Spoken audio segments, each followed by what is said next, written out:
We have to talk about your screen time, my friend. The average adult spends more than 7 hours on their phones, which is already 42% of their waking hours gone on screen time. And this is affecting us significantly. It has cost us our relationships, our ability to think and be creative. And now our phones are the new comfort zones that are holding us back from achieving our dreams, from reaching our true potential. However, I really want to change that. That is why in this video, I want us to look at what is wrong with having such high screen time, understand what it's really taking away from you. I'll give you solutions and practical tips to help you slash your screen time in half effortlessly, and I'll teach you how to live a life without your phone. So make sure you stick around for that. Before I give you the tips on how to slash your screen time by almost 80%, it has come to my attention that at least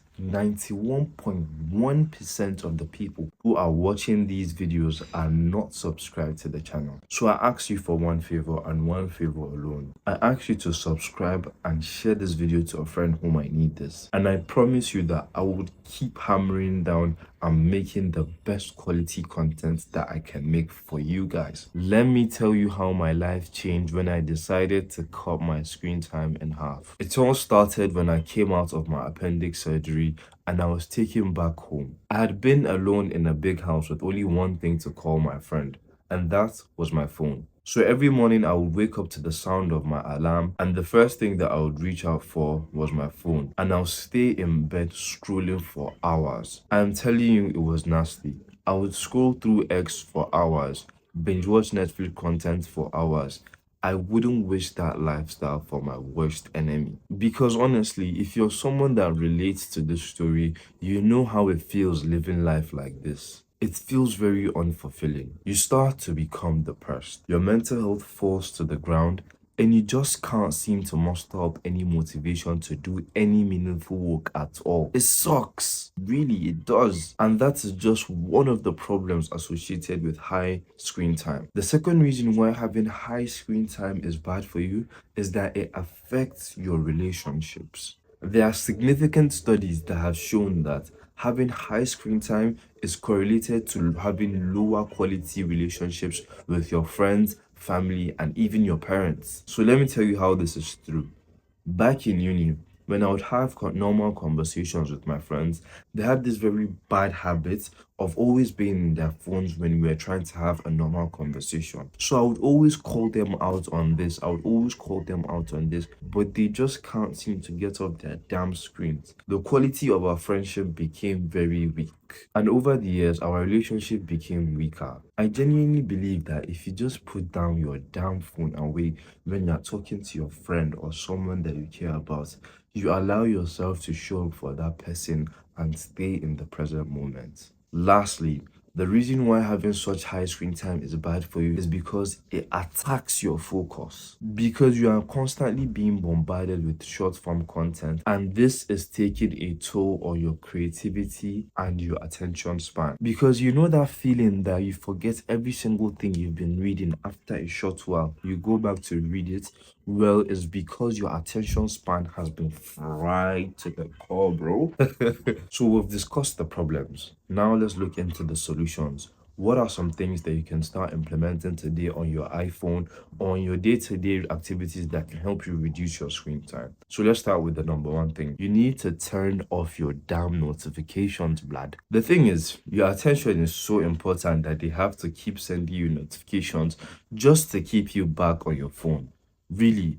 Now if you're watching this video, just drag down that notification tab and see how many unread messages that you have to reply to. It's quite a lot, and it will make you feel very anxious. So the solution is to disable notifications and keep only essentials like your calls, text messages, and WhatsApp. What's your business? Why am I getting a notification because someone commented on my comments? Just because they want to pull me back to my phone. The next thing you can do is to delete or restrict addictive apps on your phone. Certain apps are designed to keep you hooked on that app. Do you understand? Because look at it, these tech gurus, right? They know why that color red that you see on your phone, that color is meant to incite a sense of urgency for you to go and click on that thing that you want to watch. Do you understand? These things are done intentionally to keep you on the platform longer and longer, farming your attention. At times when you just sit down and you start scrolling, you don't know how 20 or 30 minutes have gone automatically. So there are two things. You can go the extreme route, which I've done for myself. I have seasons in my life where I have zero social media, like the season I am in now. I only keep YouTube in as an educative platform that I go to learn long form content from like, do you understand? That's where I go. That's what I keep. But my Snapchat, Instagram, Twitter, everything I've deleted for this period of my life. You understand? Honestly, just keep one app. Keep one app and YouTube as well. You can keep Instagram, Twitter, anything. I hate Twitter, by the way. But like keeping Instagram, let's say keep Instagram. So every session that you go into Instagram, you'll say you want to reply messages. Let's say you want to post.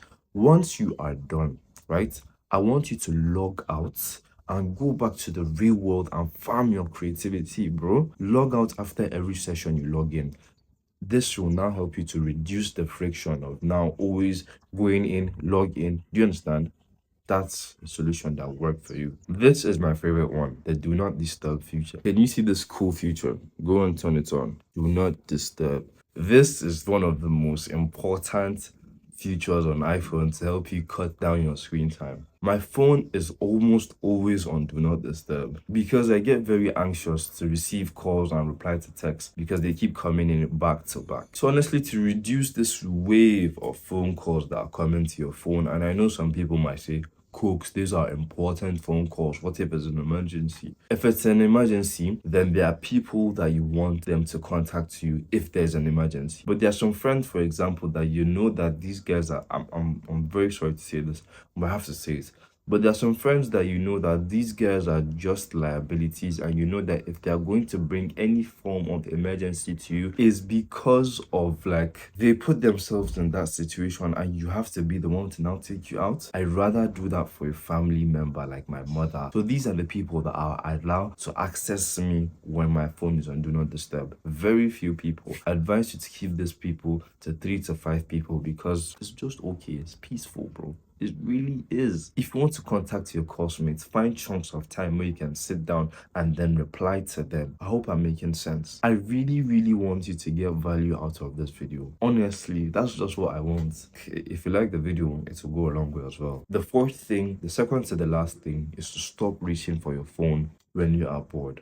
There's this quote by Dan Cole. He says, the reason why you are bored is because you are avoiding the discomfort of realizing your true potential. So instead of reaching for your phone, when you are bored, instead of reaching for your phone, go and grab a book. When you are bored, instead of reaching for your phone, go and take a walk. Go and arrange your room. There are other things to do than distract yourself and waste time. You understand what I'm saying? You need to break that unhealthy relationship that you have with your phone. It's really holding you back from doing a lot of great things. And then finally, the grayscale mode. Grayscale mode is actually a cool feature that I just started using like the day before yesterday or yesterday itself. So you know how I said the colors that they put on these apps are also meant to keep you addicted to it? Well, grayscale mode is a way to put your phone on black and white. When your phone is on black and white, you don't find your phone as attractive as before. So like the relationship you have with your phone will now reduce. To put your phone on grayscale, open settings. Once you open settings,